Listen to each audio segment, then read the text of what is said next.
Si tienen su guía, el título del mensaje de hoy es La providencia de Dios. Digan conmigo, providencia. La providencia de Dios. Sabes, yo estaba pensándolo esta semana y creo que muchos pueden relacionarse conmigo en esto. De vez en cuando le digo a mis hijos, mi esposa y yo le decimos a nuestros hijos, muchachos, vístanse que vamos a comer en un restaurante. Qué rico, ¿verdad? Cuando uno va a salir a comer, eso es rico. Pero fíjate algo, mis hijos tienen 11, 9 y 6 años. Nunca mis hijos dicen, ay, mi cartera, mi cartera. ¿Por qué no se preocupan mis hijos por la cartera? ¿Por qué? Porque ellos saben que papá y mamá están en control. ¿Sí o no? Cuando nos metemos al carro, mis hijos nos dicen, papi, ¿pagaste la cuenta del seguro de auto?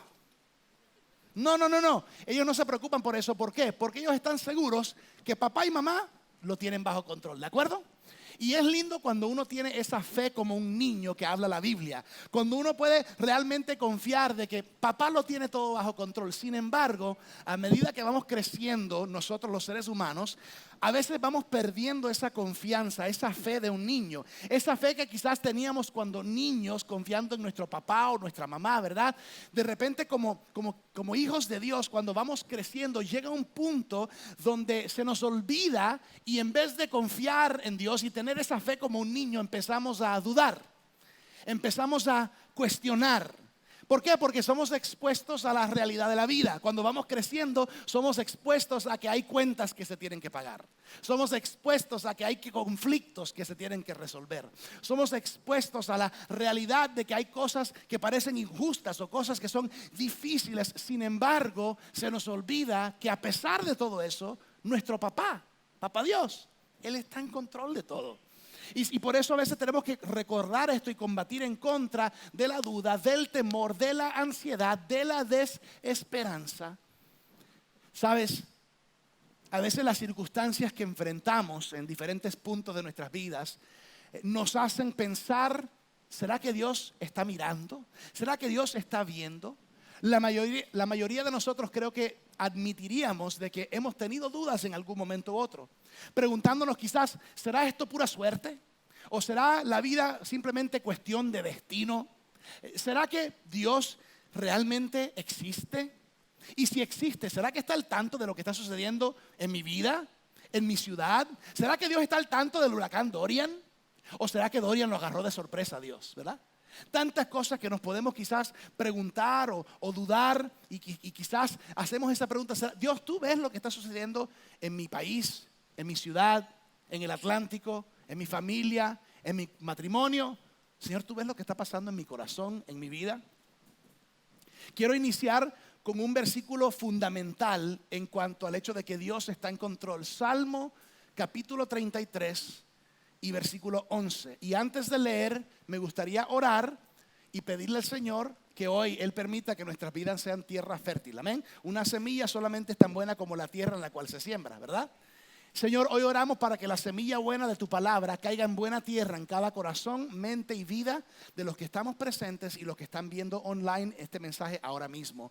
Oramos, Señor, para que esas semillas crezcan, florezcan y den mucho fruto. Queremos escuchar tu palabra, comprender tu palabra, aplicarla en nuestras vidas y, Señor, ver el fruto de obediencia a tu palabra. En el nombre precioso de Jesús, amén. Salmo 33, versículo 11. Mira lo que dice, pero los planes del Señor se mantienen, ¿cómo? Firmes, ¿para cuándo? Para siempre. Sus propósitos nunca serán frustrados. Pregunta, ¿cuándo los propósitos de Dios serán frustrados?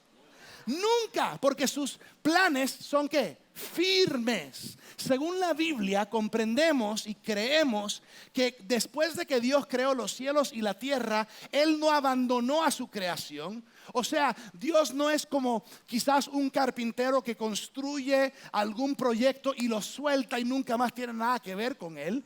Dios no es como un fabricante de relojes que quizás fabrica un reloj y lo suelta y ese reloj desarrolla su vida solo y aparte de su fabricador. Dios es un Dios que está involucrado en su creación. Sigue conectado a su creación, sigue conectado a sus hijos. Él no abandonó, ni ha abandonado, ni nunca abandonará su creación. Más bien, nuestro Dios es como un buen padre que cuida de sus criaturas. Su cuidado constante de su creación y su pueblo se conoce en parte como la providencia de Dios. Digan conmigo, providencia. Él dirige, controla, sostiene y mantiene todo según su palabra y su voluntad. Y cuando yo digo todo, todo significa todo. Las estrellas, los planetas, las galaxias, las naciones, las ciudades, aún los cabellos sobre nuestras cabezas. Todo. Y esto puede ser un pensamiento bastante abrumador si lo desconectamos del hecho de que las manos que controlan todo son manos buenas. De que tenemos un Dios que es todopoderoso y es completamente bueno.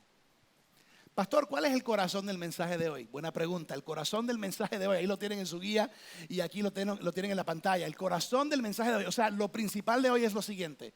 En toda situación y en todo tiempo, no importando qué, por qué, dónde, quién, cuándo o cómo, Dios está en control y todo el mundo está en sus manos. En toda situación, en todo tiempo, no importando las circunstancias, Dios está en control. Pastor, y la tormenta, Dios está en control. Pastor, y mi matrimonio, Dios está en control. Pastor, y esta situación, Dios está en control. Él busca que seamos obedientes y sigamos su palabra y obedezcamos su palabra. Sin embargo, Él está en control. Hablamos de providencia. Digan conmigo, providencia. Viene de la raíz de dos palabras en el latín, que es pro, que quiere decir antes de, y video, que quiere decir ver. O sea, ver antes de. Literalmente implica de que Dios ve todo antes de que suceda. Es la providencia de las dos raíces en el latín, pro y video. Todo en la providencia de Dios es orquestado o permitido por Dios porque Él lo ve todo. Quiero dar una definición teológica para la providencia. Ahí en su guía de adoración van a llenar aquí este primer blanco conmigo. La providencia es la manera en que Dios dirige todas las cosas hacia sus propósitos, lo cual implica que su voluntad eventualmente prevalecerá. Dios, el creador de todas las cosas, sostiene, dirige y gobierna a todas las criaturas, todos los actos y todas las cosas, desde las más grandes hasta las más pequeñas. ¿Alguien puede decir amén? Amén. Todo lo que se ve, todo lo que no se ve, lo bueno y lo maligno, la providencia de Dios ocurre porque a Dios le importa su creación. Dios nunca tira los dados. Dios nunca adivina. A Dios nada lo agarra de sorpresa. Dios no está allá en el cielo y Él no está diciendo, uy, ¿de dónde salió Dorian? No, Dios en su providencia está al tanto de todo y en su voluntad permisiva permite todo lo que sucede. A veces no lo comprendemos, pero tenemos que confiar en su providencia y en su soberanía. Ahora, hay tres aspectos importantes acerca de la providencia de Dios. Vamos a aprender un poquito de tres aspectos importantes de la providencia de Dios. Número uno, escriban conmigo ahí, escriban preservación. Primer aspecto importante de la providencia de Dios es este aspecto de preservación. Por medio de su poder, Dios preserva toda la creación que Él ha creado. Su poder preservador lo logra por medio de su Hijo Jesucristo. Pastor, ¿dónde explica eso? Colosenses capítulo 1, versículos 15 al 17. Leamos juntos lo que dice Pablo cuando le escribe a la iglesia de los Colosenses. Dice, hablando de Jesús, Él es la imagen del Dios invisible, el primogénito de toda la creación. En Él, o sea, en Jesús, fue creado todo lo que hay en los cielos y en la tierra, todo lo visible y lo invisible, tronos, poderes, principados o autoridades. Todo fue creado por medio de Él y para Él. 17. Él existía antes de todas las cosas y por Él, escucha, se mantiene todo en orden. ¿Por quién? Por Jesucristo se mantiene todo en orden. Por el poder preservador de Jesucristo. Aún en los partículos más pequeños, Jesucristo sostiene y mantiene todo unido. Primer aspecto importante de la providencia es preservación. Segundo aspecto importante de la providencia de Dios es provisión. Provisión.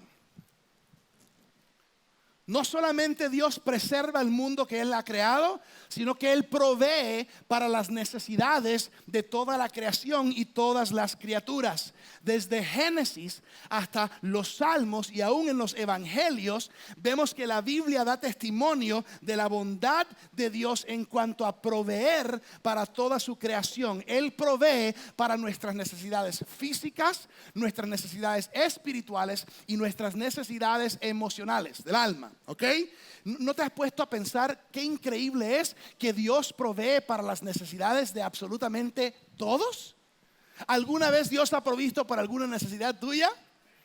Todas las necesidades. Dice Filipenses 4:19. Dice, así que mi Dios suplirá todo lo que les falte conforme a sus riquezas en gloria en Cristo Jesús. Sí, pastor, pero el Señor todavía no me ha dado el Lamborghini que he pedido. Eso no es una necesidad. ¿Okay? Dios, en su providencia, no solamente preserva su creación y al mundo y a nosotros, sino que Él provee para su creación. Él provee para sus criaturas. Él provee para nosotros. Y yo no sé ustedes, pero yo cada día digo, Señor, gracias por tu provisión material. Gracias por tu provisión espiritual. Gracias por tu provisión emocional que yo encuentro cuando te tengo a ti en mi vida. La vida con Cristo es mucho mejor. Hay una provisión que no recibimos hasta que recibimos el amor de Jesucristo por medio de su salvación. Tercer aspecto importante de la providencia de Dios. Gobierno, preservación, provisión, gobierno. No estoy hablando de gobierno federal, estoy hablando de gobierno divino de Dios. ¿Ok? Además de la preservación y la provisión de Dios hacia su creación, Dios gobierna sobre el mundo.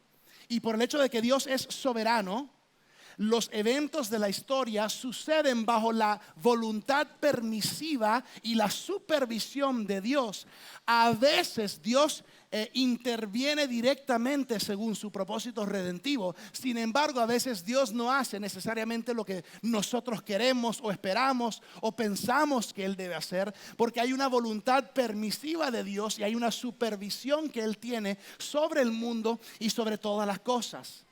Entendemos que hasta que Dios consuma toda la historia, en estos tiempos y en este mundo, Él se ha autolimitado en su poder en este mundo. De hecho, la Biblia, hablando de Satanás, dice que Satanás es el Dios de minúscula de este siglo. ¿Lo han leído alguna vez? 2 Corintios 4:4. Habla de Satanás con D minúscula como un Dios de este siglo. ¿Por qué, pastor? ¿Por qué dice eso? Porque no sé si te has dado cuenta, pero todo el mundo ahora mismo en este mundo, en nuestra cultura, en nuestras ciudades, aún en nuestras familias, no están sometidos al reino y a la autoridad y al gobierno de Jesucristo. Y cuando uno no está sometido a la autoridad y el gobierno del Señor Dios Todopoderoso Jesucristo, uno está bajo la autoridad del reino del maligno, del Dios de minúscula de este siglo. Ahora, lo interesante es que en este tiempo, ¿ok? Dios quizás se ha autolimitado ciertas cosas y ha dado una voluntad permisiva a los seres humanos con libre albedrío, y el enemigo a veces está obrando y trabajando en sus artimañas y en sus tinieblas. Sin embargo, en esta limitación que Dios se ha puesto en este tiempo es temporal. Digan conmigo, temporal. Porque al fin de las cuentas, ¿quién tendrá la última palabra? Dios Todopoderoso. Léete Apocalipsis del capítulo 10 hasta el 20 para que comprendamos y veamos quién tendrá la última palabra. Dios Todopoderoso. ¿Por qué? Porque Dios es soberano, porque Dios es todopoderoso, porque Dios en su providencia lo ha visto y lo ve todo. En toda situación, en toda circunstancia, no importando qué, quién, cuándo, cómo, dónde, Dios está en control. Y el mundo está en sus manos. Llenen este blanco conmigo. En todo evento de providencia, Dios tiene un propósito. Pueden llenar ese blanco. En todo evento de providencia, Dios tiene un propósito. En otras palabras, a veces pareciera que lo que me está sucediendo es injusto, es malo, no tiene sentido y no tiene propósito, pero Dios en su providencia, si se lo permitimos y si nos alineamos con Él, muchas veces vemos cómo Él torna nuestro mal para su bien. Quiero darles un poquito de historia, de contexto de la historia de José. Yo sé que muchos recuerdan esta historia, pero para beneficio de aquellos que quizás hay que desempolvar un poquito esa historia. ¿Recuerdan la historia de este hombre llamado José en Génesis? ¿Ok? No José el padre de Jesús, sino José el hermano de Rubén y de Judá y de Benjamín y de Simón y de Leví. Mira, José era uno de 12 hermanos. Él era el penúltimo, el bebé después de él era Benjamín. José cuando nació fue la niña de los ojos de su papá Jacob. Jacob demostró tanto favoritismo hacia su hijo José porque era el hijo de su esposa amada Raquel. Ahora lo interesante es esto: mientras iba creciendo José, sus hermanos mayores empezaron a envidiarle y a frustrarse con José. ¿Por qué? Primero, porque el padre demostró favoritismo, que no es bueno hacer como padres hacia su hijo. Y segundo, el padre le hizo una túnica de colores. ¿Recuerdan esa historia en Génesis, verdad? Y además de eso, José inocentemente, él no se daba cuenta, pero él inocentemente hacía que ellos tuvieran más enojo para contra él. Ejemplo, cuando José estaba joven y tuvo un sueño y le dice: hermanos, tuve un sueño. Sí, José, dime. Bueno, mira, habían 12, ¿cómo se llaman? Espigas de trigo y habían 11 y la mía, y todas las demás se postraron a la mía. ¿Qué pensaron los hermanos? De José soñador. ¿Tú crees que nosotros vamos a postrar ante ti? Necio. Ay, hermanos, tuve otro sueño. Ajá, ¿qué fue, José? Imagínate que habían 11 estrellas y el sol y la luna, o sea, papá y mamá, y todas se postraron a mi estrella. ¿Ustedes qué piensan que empezó a suceder en los corazones de los hermanos de José? Enojo, frustración, rabia. En una de esas, su papá manda a José al campo para ver cómo están sus hermanos, para que traiga un reporte. Y José, ya lejos del campamento, lejos de la familia, cuando se va acercando a la distancia, los hermanos lo ven y dicen: ahí viene José, nuestro hermano, que nos tiene lleno de ira y de enojo. Vamos a deshacernos de él. ¿Y cuál fue el plan? Matémoslo. Lo tiraron en un pozo y lo iban a dejar de muerto. Sin embargo, la conciencia de uno lo agarró y dijo: no podemos tener sangre sobre nuestras manos. ¿Sabes qué? Saquémoslo y vendámoslo como esclavo. ¿Qué hicieron? Vendieron a su propio hermano, su sangre y carne. Lo vendieron como un esclavo a unos ismaelitas que venían de camino. Los ismaelitas se lo llevaron para Egipto. ¿Recuerdan la historia? Y José termina como un esclavo hebreo metido en Egipto, como un esclavo que fue vendido por sus propios hermanos. Pregunta: ¿justo? Pregunta: ¿bueno? Pregunta: ¿agradable? En medio de todo eso vemos en la historia de José que él se mantiene fiel a Dios en todo esto. Pasan años. Ahora se destacó como un esclavo. En cada lugar que llegaba florecía. En cada lugar que era sembrado florecía. Eso es un buen consejo. Donde tú estés sembrado florece. Aunque el trabajo que tienes hoy no es el trabajo que quieres a largo plazo, florece en ese lugar. En tu escuela florece, en tu iglesia florece, en tu casa, en tu comunidad, en tu vecindad florece. José florecía en cada lugar, tanto que terminó trabajando en la casa de un líder de alto rango en Egipto llamado Potifar. ¿Recuerdan la historia? Potifar le dice: José, tú eres tremendo, todo lo que haces, todo lo que tocas prospera, te quiero como el que dirige todo en mi casa. Potifar lo pone encima de todo en su casa, excepto por supuesto su familia, su esposa. Pero había una que tenía sus ojos abiertos, la esposa de Potifar, ¿recuerdan? La esposa de Potifar le decía a José: acuéstate conmigo. Cuando no estaba mirando Potifar, acuéstate conmigo. Y hay una canción que dice: corre José, corre José, corre José. Y José tenía que huir de esta situación porque él no quería hacer lo que era injusto delante de Dios. Un día la esposa de Potifar le agarró la túnica. José salió corriendo desnudo y ella lo acusó falsamente de que él se había forzado sobre ella. ¿Qué pasó? Lo mandaron a la cárcel, preso a la cárcel. ¿Recuerdan la historia? Injusticia tras injusticia tras injusticia. Y luego en la cárcel, ¿qué pasó con José? Florece, termina encargado de todos los presos. Y ahí encargado de todos los presos hay una situación donde hay un panadero y hay un copero del faraón, del rey. Y tienen sueños ambos, pero nadie sabe lo que significa. Se los comentan a José. José interpreta los sueños, precisamente lo que él dice sucede. El panadero fue matado y el copero fue restituido a su posición sirviendo al rey. ¿Qué pasa años después? El faraón está siendo atormentado con un sueño de las vacas flacas y las vacas gordas, ¿recuerdan? ¿Y qué recordó el copero? Al esclavo hebreo que estaba en la cárcel, que había interpretado su sueño. Y le dijeron: faraón, hay uno que interpretó mi sueño. Y el faraón trajo a José. ¿Qué hizo José? Interpretó el sueño del faraón, que iban a haber 7 años de abundancia de comida y de fruto, y luego 7 años de escasez y de hambruna en toda la tierra. ¿Saben qué sucedió? Faraón tomó a José y le dijo: José, serás mi vicepresidente. Te voy a poner como el segundo a cargo en todo Egipto. Escucha, un esclavo hebreo vendido por sus hermanos terminó segundo vicepresidente bajo el faraón, el rey de Egipto en ese entonces. Él diseñó el plan para almacenar comida durante los 7 años de abundancia. ¿Y qué sucedió cuando empezaron los años de hambruna? Todo el mundo tenía que venir ¿a dónde? A donde José. ¿Y qué hacían todos los que llevaban donde José? Por favor, su majestad, tenga misericordia de nosotros. Tenemos hambre en nuestra familia, en nuestros pueblos, queremos llevar comida, ¿verdad?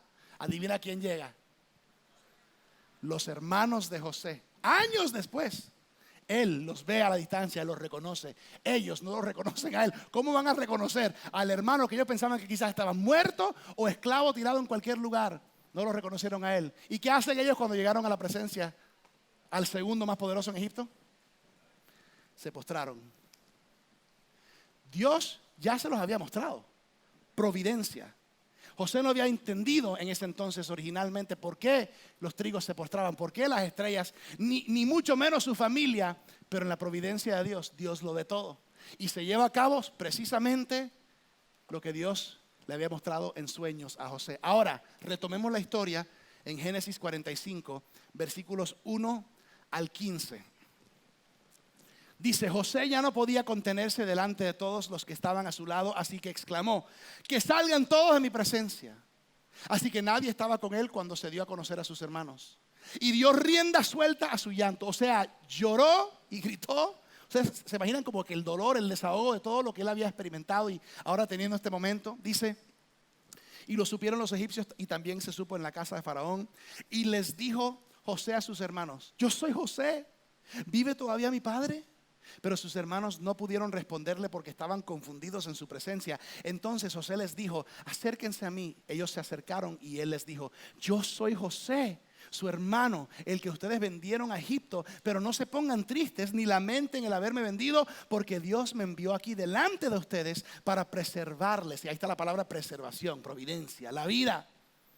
Ya ha habido 2 años de hambre en todo el país y aún faltan 5 más en los que no habrá quien are la tierra ni quien coseche nada. Pero Dios me envió delante de ustedes para preservar, ahí está otra vez la palabra, su descendencia en la tierra y para darles vida mediante una gran liberación.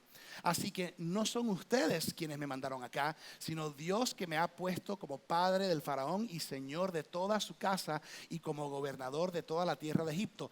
Pero dense prisa, vayan con mi padre y díganle esto de mi parte. Dios me ha hecho señor de todo Egipto. Ven a mí, no te detengas, habitarás en la tierra del Gosén y estarás cerca de mí junto con tus hijos y tus nietos y tus ovejas y tus vacas y todo lo que tienes. Yo te alimentaré ahí para que no te falte nada, ni a ti, ni a tu familia, ni a nada de lo que tienes, pues aún están por venir 5 años de hambre. Ustedes y mi hermano Benjamín lo están viendo, que soy yo mismo quien les habla. Así que cuéntale a mi padre de toda mi riqueza en Egipto y de todo lo que han visto. Pero dense prisa y traigan aquí a mi padre. Y llorando, José se echó sobre el cuello de Benjamín, su hermano, y también Benjamín lloró sobre su cuello. Llorando también José besó luego a todos sus hermanos y después sus hermanos hablaron con él. Tremenda escena, ¿eh? Esa es una escena que sería chévere cuando lleguemos al cielo. El Señor, ponga ahí en Netflix esa escena cuando pasó. Sería tremenda esa escena. Tremendas lágrimas por diferentes razones en todo esto. Todo el mundo lo escuchó. ¿Ustedes se imaginan cuántas veces los hermanos mayores de José, cuántos días se despertaban con ese pensamiento? Vendimos a nuestro hermano, la culpabilidad, ¿verdad? Todo esto.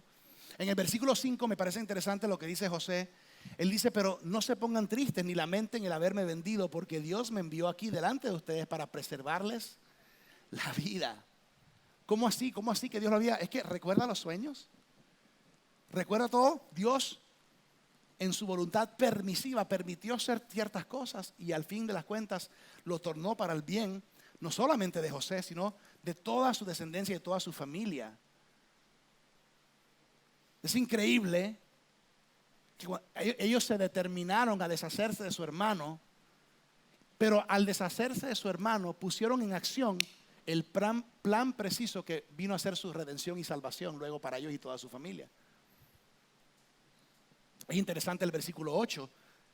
José dice así que no son ustedes quienes me mandaron acá. Sí fueron ellos, Pero José está entendiendo algo de la providencia de Dios. Ellos son los que lo mandaron porque lo vendieron. Pero José está entendiendo, no son ustedes quienes me mandaron acá, sino Dios, que me ha puesto como padre del faraón y señor de toda su casa y como gobernador de toda la tierra de Egipto. Ahora, es importante reconocer que es José quien está diciendo estas palabras y no sus hermanos. Porque si sus hermanos hubieran dicho esto, hubiera sido algo bien concernante, ¿sí o no? Si fuera de los labios de ellos diciendo, ay José, no lo culpes a nosotros, es que fue Dios que hizo que te mandáramos. No, sería muy diferente. José es quien lo dice porque él está mirando desde la perspectiva de la providencia de Dios, que en medio de circunstancias adversas y malignas, Dios puede tornar para bien. Pero no son los hermanos diciendo, bueno, esto era el plan de Dios, que nosotros te vendiéramos y que te despreciáramos y que te quisiéramos matar. No, esa no es la voluntad de Dios. Pero es la providencia de Dios que permiten que José llegue al punto donde él tiene que llegar. Algunas personas juegan con este pensamiento, que habla de esto un poquito en Romanos 6, no lo voy a leer, pero en Romanos 6 habla un poquito de esto. Ay, pero pastor, si Dios es tan bueno y Él torna todo para bien, entonces pues, ¿por qué no vivir nuestra vida como queremos? Con rienda suelta, hacer todo lo que querramos hacer, satisfacer mi cuerpo, si hay una gracia ilimitada y si Dios torna todo para bien, ¿qué importa cómo vivo mi vida? ¿Está correcto ese pensamiento?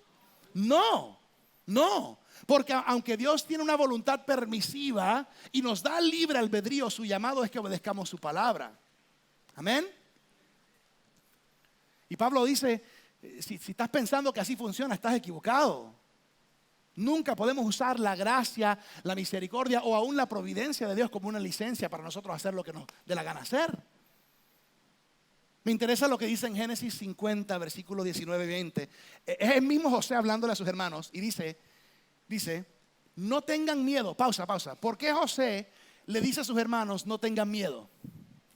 Porque si José fuese un ser humano común y corriente, normal como nosotros, posiblemente él quisiera vengarse, ¿sí o no? O sea, ustedes me pusieron aquí, yo estuve esclavo por ¿cuántos años? En la cárcel, ¿por cuántos años? Ahora les toca a ustedes.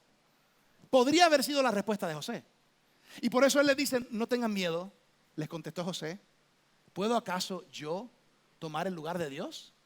Es verdad que ustedes pensaron hacerme mal. O sea, José dice, ustedes hicieron mal y pensaron en hacerme mal. Pero Dios transformó ese mal en bien para lograr lo que hoy estamos viendo, salvar la vida de mucha gente. Quiero dar un punto aquí, ¿ok? No es correcto usar la providencia de Dios como un mecanismo para esconder nuestro pecado. En otras palabras, no funciona de esta manera. O sea, José les está diciendo, mira, ustedes tomaron una decisión, me querían matar y luego me vendieron como esclavo, a mí, su hermano. Los ismaelitas me compraron porque era una buena propuesta para su negocio. Potifar me compró porque era un buen prospecto para su trabajo. Y la esposa de Potifar pensaba que era un buen prospecto para su cama.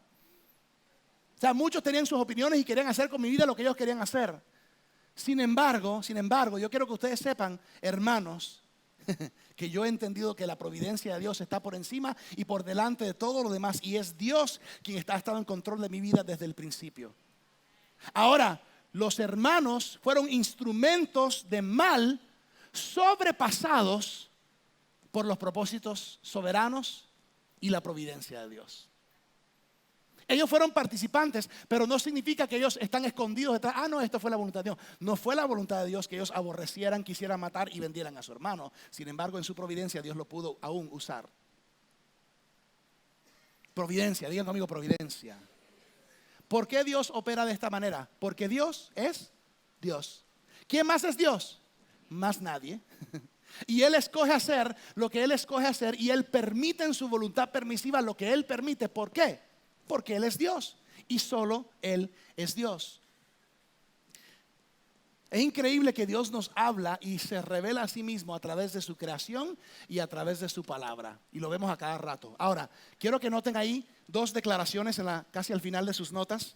Esta declaración es importante. La naturaleza del pecado no es alterada por el uso que Dios hace de ese pecado. En otras palabras, solamente porque Dios toma una circunstancia donde tú pecaste o hiciste algo mal y Él lo torna para bien en su providencia, no significa que eso es una buena excusa o que el pecado estuvo bien. ¿Estamos de acuerdo?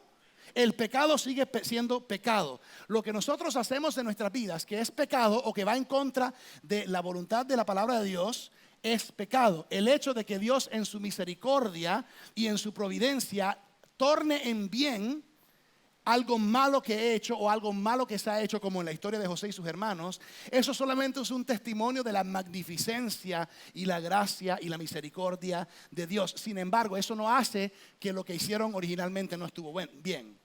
O sea, ellos igual tenían que pedir perdón y arrepentirse por ese pecado. ¿Estamos de acuerdo? Mira la próxima declaración, es muy importante. La voluntad de Dios nunca nos da permiso para hacer lo que va en contra de la voluntad revelada de Dios. Pregunta, ¿cuál es la voluntad revelada de Dios?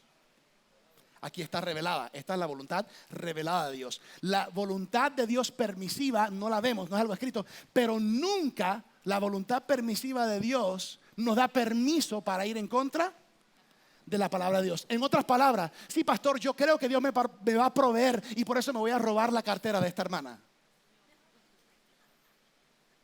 Ay, claro, tengo libre albedrío, lo puedo hacer, pero eso es robar. Y la palabra de Dios, que es la voluntad revelada, dice: no robarás, no hurtarás, ¿de acuerdo?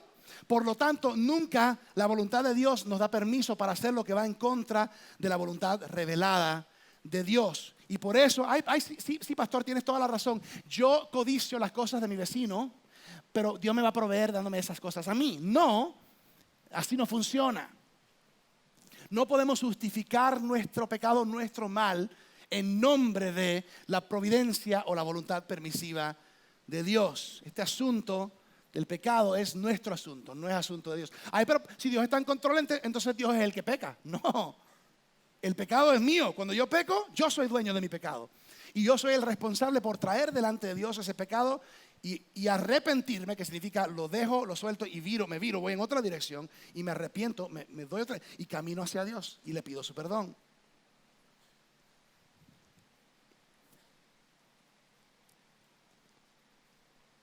A veces es algo humillante, pero Dios puede tomar nuestros errores, puede tomar nuestro mal y aún nuestros pecados y tornarlos para su gloria y tornarlos para nuestro bien cuando nos alineamos con su voluntad.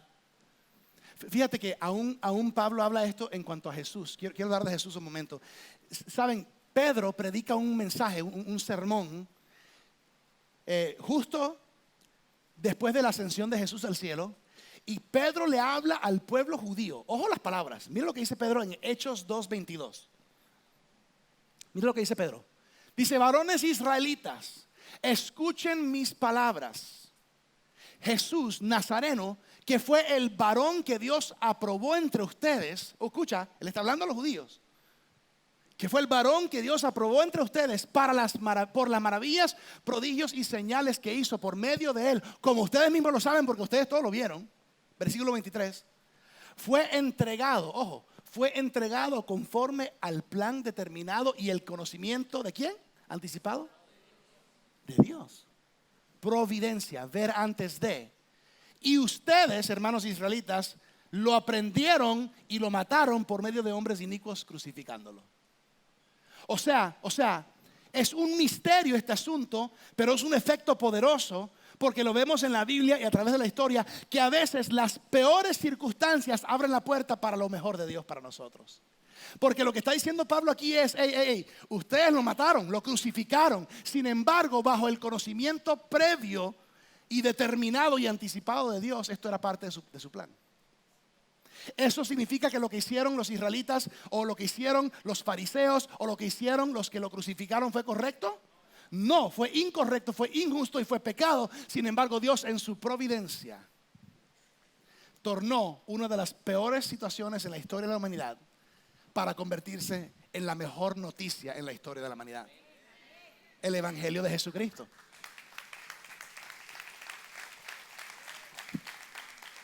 Quiero que escribas este último punto conmigo. Los propósitos de Dios para los eventos de hoy quizás no se verán hasta mañana. Los propósitos de Dios para los eventos de hoy quizás no se verán hasta mañana. Pastor, ¿qué significa eso? Eso significa que de repente tú te encuentras hoy enfrentando un huracán llamado Dorian. Y quizás tú te sientes abrumado, te sientes desesperanzada, te sientes amenazado y dices, esta tormenta va a acabar conmigo. Y lo que está sucediendo hoy, a veces no entiendo el por qué. No le encuentro la interpretación al sueño. No sé lo que está sucediendo, pero a veces no lo voy a ver hoy, pero mañana podré comprender y ver la providencia de Dios en acción. ¿A alguien le ha pasado eso? Que no entendiste lo que estaba sucediendo en cierto determinado tiempo, pero ahora miras atrás y dices, wow, Dios estaba en control. No significa que todo es placentero, no significa que la vida cristiana es una cama de rosas todos los días, pero significa que nunca nos podemos olvidar de que hay un Dios que en su providencia nos preserva, porque somos su creación, nos provee porque cuida de nosotros y nos ama, y gobierna porque le importa su creación. Esto significa que quizás hoy estás enfrentando un conflicto relacional. Quizás es un conflicto matrimonial, quizás hay separación, quizás hay rumores de divorcio, quizás hay conflicto y contienda y discusión y pelea y argumento. Y de repente tú te sientes como José, quizás se sintió muchas veces en la cárcel diciendo, Dios, esto no es justo. Señor, no tengo esperanza. Y estoy aquí para decirte, abrázate de su providencia. ¿Por qué? Porque la situación que sucede hoy a veces no la vamos a comprender hasta mañana. Pero si nos alineamos a su palabra, si nos alineamos a su presencia, a su voluntad, a veces las cosas que aparentemente son tan malas, Dios las torna de una manera misteriosa, sobrenatural, para su gloria y para nuestro bien. Pastor, ¿qué estás queriendo decir? El corazón del mensaje de hoy. En toda situación y en todo tiempo, no importando qué, dónde, quién, cuándo, cómo, Dios está en control y todo el mundo está en sus manos. Dios está en control y todo el mundo está en sus manos. Y pastor, ¿qué de mis hijos? Dios está en control. Y pastor, ¿qué de mis circunstancias en el trabajo? Dios está en control. Y pastor, ¿qué de esta enfermedad que me han diagnosticado? Dios está en control. Y Señor, ¿qué pasó con el huracán que viene, que está amenazando? Dios está en control. Seremos responsables, seremos diligentes, haremos lo que nos corresponde hacer, agarrados de la mano del Señor, porque Dios está en control y todo el mundo está en sus manos. No hay nada que fortalezca nuestra fe, que estabilice nuestra mente y que tranquilice nuestro corazón de la vida de un cristiano como tener esa confianza plena de que el Padre de nuestras vidas se está sosteniendo, guiando, controlando y gobernando toda situación y toda circunstancia en nuestras vidas. Que no solamente Él está gobernando el mundo y el universo, pero Él está gobernando nuestra familia, nuestras vidas. Debemos agarrar y abrazar la doctrina de la providencia de Dios. Debemos aceptarla con corazón abierto sobre nuestras rodillas en oración, en medio de las pruebas de la vida, en medio de los conflictos relacionales, en medio de las decepciones de nuestros hijos o de nuestros padres, en medio y enfrente de la oposición cuando se enfrenta en nuestra contra, en medio de las aflicciones, en medio de los retos y las presiones de la vida que nos pesan y nos caen encima. Es la providencia de Dios.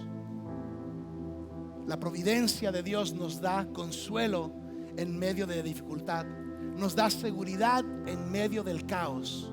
Es la premisa de nuestra confianza y seguridad en la vida. Mira, la providencia de Dios es como una almohada divina sobrenatural sobre la cual podemos recostar nuestra cabeza cada noche que nos acostamos. La providencia de Dios, que Él preserva a su creación y a sus criaturas, que Él provee para su creación y sus criaturas, que Él gobierna y está en control de absolutamente todo, en toda situación y en todo momento, no importando qué, quién, cómo, cuándo, dónde. Dios está en control y todo el mundo está en sus manos. Cierra tus ojos, inclina tu rostro, quiero orar por ti, Señor. Ahora mismo yo oro por cada hombre, mujer y joven en este lugar y viendo online. Y oramos específicamente por una mejor comprensión y aceptación de tu providencia en nuestras vidas y en este mundo. Yo oro, Señor, que tú nos llenes de fortaleza, que nos llenes de confianza, que nos llenes de fe, que nosotros seamos como aquellos niños que confían en nosotros, sus padres, sabiendo que papá lo tiene todo bajo control. Yo te pido, Señor, en medio de todo temor, en el nombre de Jesús, echamos fuera el temor. Si tú lo tienes que hacer, echo fuera el temor en el nombre de Jesús. Echamos fuera las dudas en el nombre de Jesús. Echamos fuera toda ansiedad en el nombre de Jesús. Echamos fuera toda depresión en el nombre de Jesús. Echamos fuera toda desesperanza en el nombre de Jesús, que es nombre sobre todo nombres. Y declaramos que tú eres Dios, que tú estás en control, que tú estás delante, en medio y a través de todas las cosas, que todo fue creado por ti y para ti, que tú, Señor Jesucristo, sostienes todo y mantienes todo en orden. Te pido, Señor, que aumentes nuestra fe, aún en medio de amenazas, de tormentas como las que tenemos actualmente, en medio de amenazas de fracturas relacionales, en medio de dificultades físicas, de salud, en medio de temores irracionales, en medio de momentos de depresión, ansiedad, desesperanza. En medio de esas cosas, que seas tú fortaleciendo cada hombre, cada mujer, cada joven en esta casa, en el nombre precioso de Jesús. Amén.